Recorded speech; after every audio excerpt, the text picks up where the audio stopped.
paz de Jesus, meus irmãos e minhas irmãs, eu sou o Cristiano, seja bem-vindo aí ao nosso estudo para pregadores católicos, né? Então nós estamos aí dentro desse grande estudo sobre como ler e interpretar corretamente as Sagradas Escrituras.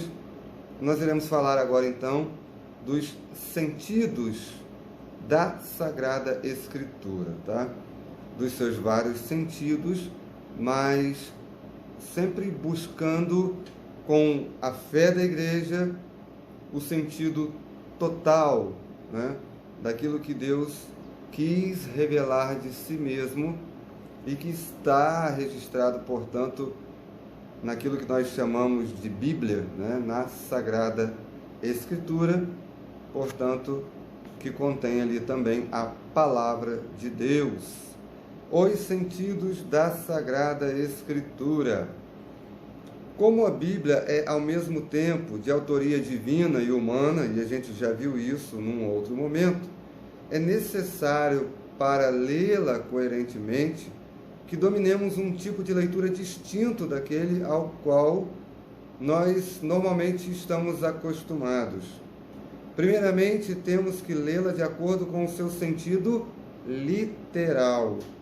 Então, sempre ao tomar um texto, ao tomar a Sagrada Escritura, para estudar, para rezar, para preparar uma pregação, uma catequese, considerar em primeiro lugar o seu sentido literal, ou seja, do mesmo modo como lemos qualquer outro escrito humano. Neste estágio inicial, devemos nos empenhar na descoberta do significado originário que tinham as palavras e expressões usadas pelos escritores bíblicos, pelos hagiógrafos, à época em que primeiramente foram escritas e recebidas pelos seus contemporâneos, como isso foi recebido, né, pelo povo daquela época, por aqueles que contemporaneamente, né, viviam ali, e como eles então entendiam ou recebiam, né, estes textos sagrados. Isso quer dizer, entre outras coisas, que não devemos interpretar tudo que lemos literalmente. Então veja que sentido literal aqui não é o mesmo que sentido literalístico ou fundamentalista. Então nós não devemos interpretar tudo que nós lemos literalmente, como se a Sagrada Escritura nunca falasse de forma figurada ou simbólica, porque frequentemente ela fala, e muito, né? Pelo contrário, nós a lemos de acordo com as regras da escrita que regem os seus diferentes gêneros literários. Então, dentro das Sagradas Escrituras, dentro da Bíblia, nós encontramos diversos gêneros literários, né? Diversas maneiras de narrar um fato, que variam dependendo do que nós estamos lendo. Se é uma narrativa, se é um poema, uma carta, uma parábola ou uma visão apocalíptica, por exemplo, né? O gênero apocalíptico é um gênero literário, né? Nós temos ali muitos simbolismos, né? E a gente não pode ler ao pé da letra tudo que está no livro do Apocalipse, porque ali tem uma linguagem cifrada, né?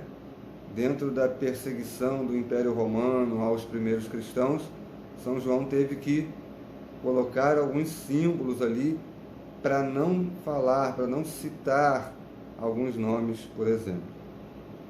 A Igreja então nos exorta a ler os livros sagrados desta maneira, a fim de nos fazer compreender com segurança o que os autores bíblicos estavam se esforçando para explicar ao povo de Deus a cada texto que eles iam escrevendo, né, registrando.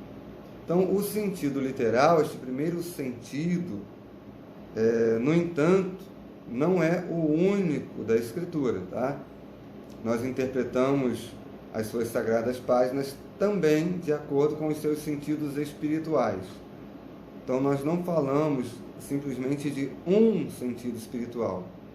Num contexto geral, nós temos um sentido espiritual, né? Mas dentro deste sentido espiritual, nós temos mais 3 sentidos, né? Na verdade, 3 grandes sentidos formam o sentido espiritual, que seria o sentido alegórico, o sentido anagógico e o sentido moral. Dessa forma, buscamos compreender o que o Espírito Santo está tentando nos dizer para além daquilo que afirmam conscientemente os seus escritores humanos. Entende? Os escritores humanos, né, principalmente aqueles que estavam no Antigo Testamento, muitas coisas que eles estavam escrevendo, registrando ali, de maneira consciente, eles não tinham a compreensão perfeita, a compreensão total do sentido espiritual, do sentido profético, daquilo que eles estavam escrevendo, e muitas coisas das quais iriam se cumprir somente lá no Novo Testamento, com a vinda de nosso Senhor Jesus Cristo, né? Então a gente precisa deixar que o sentido espiritual nos leve além, tá? Além das realidades históricas, tá?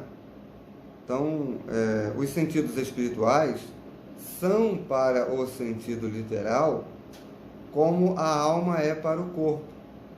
Não dá para separar, né? Se separa, morre.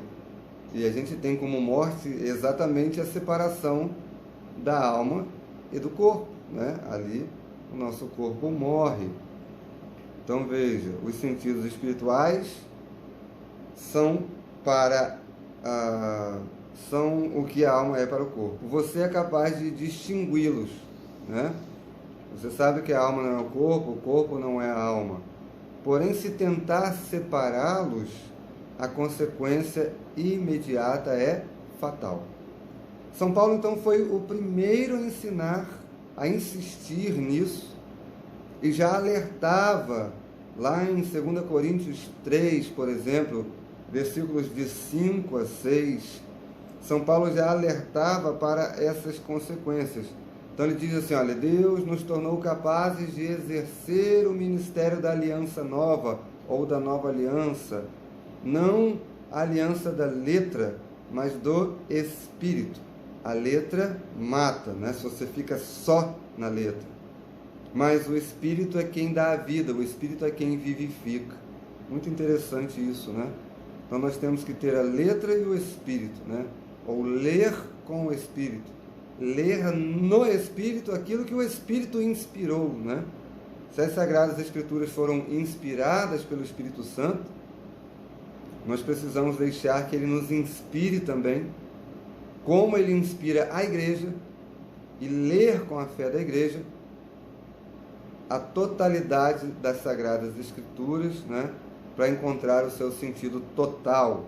Então a tradição católica reconhece 3 sentidos espirituais que erguem sobre o alicerce do sentido literal da Escritura. Então os sentidos espirituais, o alegórico, o anagógico e o moral, se sustentam, precisam estar fundamentados primeiro no sentido literal, tá bom, meus irmãos? Então, o que seria o sentido alegórico dentro do sentido espiritual? Primeiro é o sentido alegórico, que revela o significado espiritual e profético da história da Bíblia. As interpretações alegóricas expõem com as personagens os eventos e as leis da Escritura, os eventos e as leis da Escritura podem apontar para além deles mesmos, tanto em direção aos grandes mistérios ainda por vir, como no caso do Antigo Testamento, que fala de mistérios que vão normalmente ser descobertos, desvelados no Novo Testamento, quanto aos frutos de mistérios já revelados, como, por exemplo, já no Novo Testamento. Então, os cristãos frequentemente leem o Antigo Testamento desta forma para descobrir de que modo o mistério da nova aliança do Cristo já estava contido na antiga. E também de que modo a antiga aliança foi plena e totalmente manifestada na nova aliança. Então, a compreensão alegórica é também latente no Novo Testamento, especialmente no relato da vida e da obra de Jesus nos Evangelhos.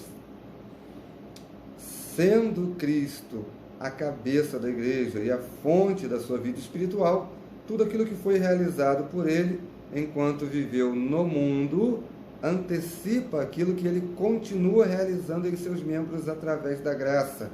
Então, o sentido alegórico fortalece a virtude da fé. Então, o sentido alegórico é ele quem revela o sentido espiritual e profético daquilo que nós estamos lendo na Bíblia. O sentido moral, segundo o sentido espiritual, então, é o sentido moral.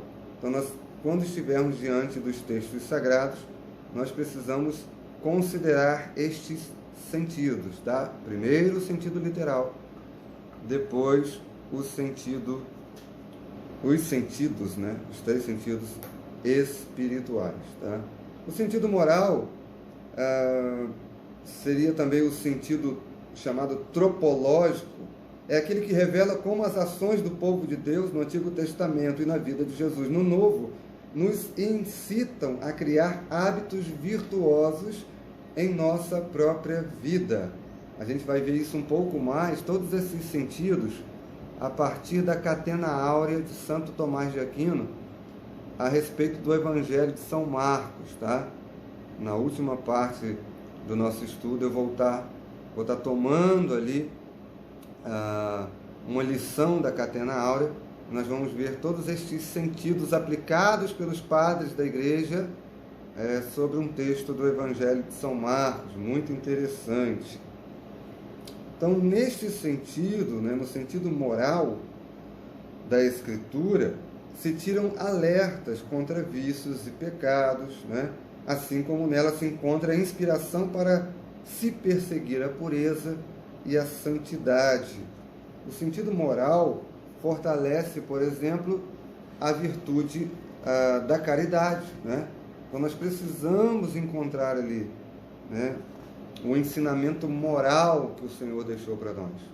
E agora o sentido anagógico, o terceiro sentido espiritual seria o sentido anagógico. Então este sentido anagógico é o que nos acende à glória celeste, né? Ou seja, nos faz olhar para além desse mundo material, tá? Então mostra-nos, por exemplo, como o incontável número de eventos contidos na Bíblia prefigura a nossa união final com Deus na eternidade. Revela-nos como as coisas visíveis na terra são imagens das coisas invisíveis do céu. Então, o sentido anagógico leva-nos a contemplar nosso destino e, portanto, é próprio para o fortalecimento da virtude da esperança, né? Nós temos a esperança da vida eterna. Nós ainda não temos a posse da vida eterna, mas nós já a temos em esperança. Então veja que o sentido literal, que é o principal, que é o primeiro, de onde os outros se fundamentam, ele está muito mais ligado ao humano, à autoria humana das Sagradas Escrituras, né? Os mediadores que Deus usou para o registro escrito. E o sentido espiritual, por exemplo, ele aponta mais para a nossa relação com Deus, para a autoria divina dos textos sagrados, que é o próprio Deus, né? Que é o Espírito Santo que foi inspirando ali e revelando. Então, o sentido literal está mais ligado ao humano, ao aspecto humano das Escrituras, a história do povo, né? Todo o contexto histórico. E o sentido espiritual, ou os sentidos espirituais, apontam mais para a relação das Escrituras com o seu autor divino, que é o próprio Senhor. Então, felizmente, a Igreja nos deu diretrizes de estudo da Sagrada Escritura. O caráter único e a autoria divina da Bíblia nos clamam a lê-la com espírito, ou com o Espírito, né? O documento do Concílio Vaticano II sobre a revelação divina, Dei Verbum, número 12, vai dizer isso. Então, o Concílio Vaticano II delineou de forma prática esse conselho, direcionando-nos a ler a Escritura de acordo com esses 3 critérios específicos. Isso está no Catecismo da Igreja Católica, número 112, 113 e 114. Primeiro, devemos prestar muita atenção ao conteúdo e à unidade da Escritura inteira. Percebe? Para que a gente não tire um texto fora do contexto e com isso se criem pretextos, né? A gente vê isso muito nos irmãos protestantes, né? Às vezes cada um interpreta o mesmo texto bíblico de maneira tão diferente que dali surgem até outras denominações e outras comunidades eclesiais, né? Segundo, devemos ler a Escritura dentro da tradição viva da Igreja inteira, ou seja, considerar tudo aquilo que a tradição foi falando em relação àquele texto, né? E a totalidade da Escritura. Isso nós vamos ver também na Catena Áurea de Santo Tomás de Aquino. Terceiro lugar, devemos estar atentos à analogia da fé, tá? Conforme Romanos 12, versículo 6. Então, é muito importante. Esses critérios, eles nos protegem de muitos perigos que iludem alguns leitores da Bíblia, do mais novo estudante ao mais prestigiado erudito. Ler a Escritura fora do contexto é uma tremenda armadilha. Provavelmente é mais difícil de escapar. Então, muito cuidado, tá? Vamos tomar aqui um exemplo de sentido literal. Por exemplo, para a gente entender melhor o sentido literal, que não é, sabe, fundamentalismo bíblico, que não é o mesmo que literalístico, né, ao pé da letra. Por exemplo, se o teu olho te faz pecar, aí você lê lá o texto de Jesus dizendo: se o teu olho te faz pecar, arranca-o e lance-o fora, porque é muito melhor entrar no reino de Deus, mesmo que faltando um olho, do que ser lançado no fogo do inferno com os 2 olhos sãos. Jesus está dizendo que você tem que arrancar o olho, literalmente? Não, né? Tem todos os outros sentidos a serem aplicados nesse texto, para que a gente não caia no fundamentalismo bíblico, né? Seu olho te faz pecar, você está vendo um site pornográfico, por exemplo, né? Você arranca o seu olho dali, você tira, você para de ver, você desliga, né? Você fecha os olhos, você vai ver outra coisa, porque aquilo vai te levar, de fato, a um pecado. Então, tomemos uma frase do Evangelho de São Lucas para a gente entender a questão do sentido literal. Lucas 12, 35, em que Jesus diz: estejam cingidos os vossos rins.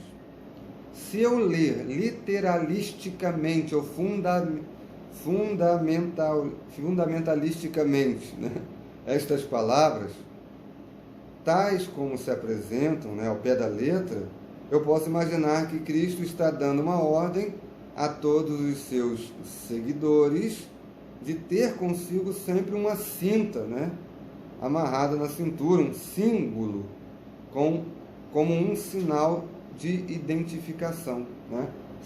Estejam cingidos os vossos rins. Aí eu vou imaginar que, semelhante às vestes que eles usavam, né, eu tenho que amarrar uma corda na minha cintura.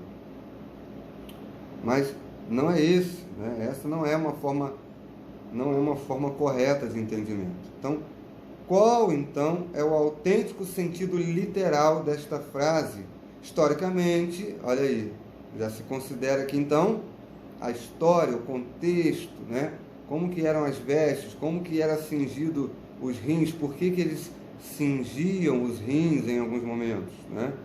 Então, veja, historicamente, sabemos que o semita, né, o judeu, quando estava em viagem, usava uma veste talar, isto é, que descia, né, de alto a baixo até os tornozelos, e que para caminhar com mais liberdade precisava se cingir, se amarrar, para impedir que a roupa longa lhe atrapalhasse os movimentos. Daí, pois, o sentido da ordem: estejam cingidos os vossos rins.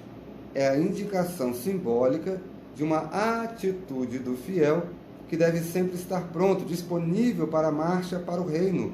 É uma atitude que mostra a disponibilidade daquele que segue Jesus. Então, é sinônimo de prontidão, estar com os rins cingidos, né? De acordo com aquele contexto, neste sentido literal, é estar de prontidão, de tensão, que evidentemente está expressa por intermédio de uma imagem. Então, a palavra da Bíblia está sempre ligada a uma cultura.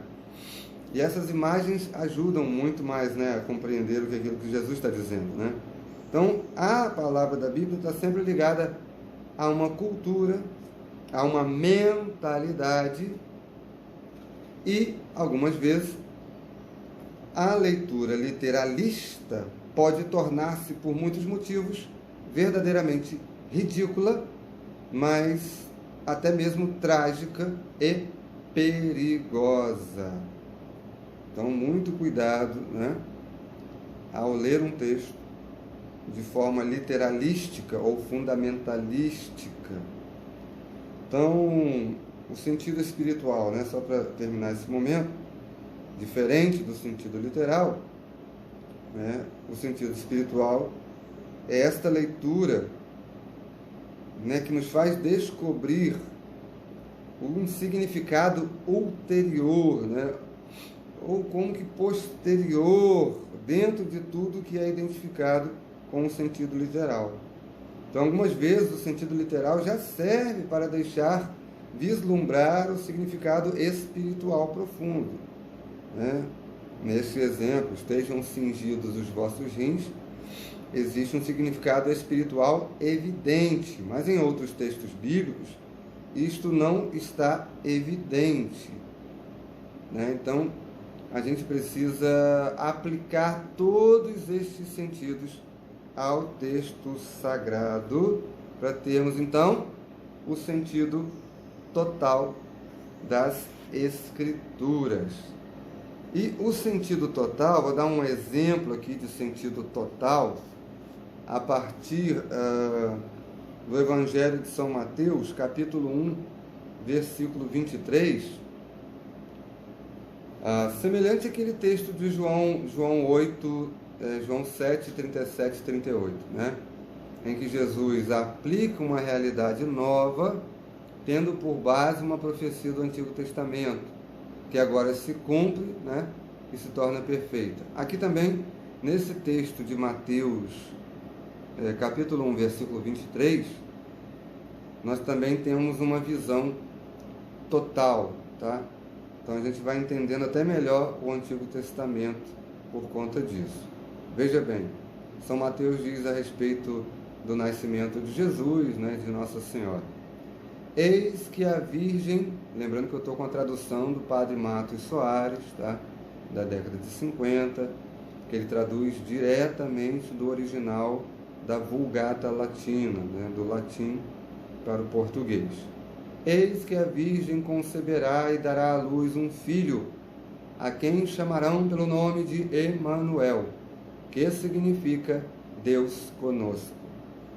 Esta a passagem de São Mateus é uma aplicação de Isaías capítulo 7, versículo 14, né, que nem é exatamente isso que está lá em Isaías, né, mas ele traz agora e dá a este texto de Isaías 7,14 o sentido total daquilo que com certeza o profeta Isaías na época, porque o profeta fala por inspiração divina e ele fala coisas que muitas vezes ele mesmo não compreende, né? Mas ele somente fala, ele profere, ele profetiza, né? Ele é uma voz, como São João Batista vai dizer, eu sou a voz que clama no deserto. Mas quem é a palavra é Jesus. Jesus é o verbo encarnado. Então o profeta é a voz, mas Jesus é a palavra. E só a palavra tem o sentido total, né? O seu sentido total em si mesmo. Então Isaías falava disso lá, né, muitos anos antes, e agora São Mateus, o evangelista, aplica esse texto de Isaías 7,14, né, dando a totalidade, agora sim, o seu significado total aplicado ao Novo Testamento, né, ao nascimento de nosso Senhor Jesus Cristo, de uma virgem. Essa virgem é Maria, né? Eis que a virgem conceberá e dará à luz um filho, a quem chamarão pelo nome de Emanuel, que significa Deus conosco. Então, muitas vezes a leitura do Antigo Testamento é uma leitura tipológica, é o tipo daquilo que vai se cumprir, vai acontecer, vai aparecer, vai ser revelado de forma completa no Novo Testamento.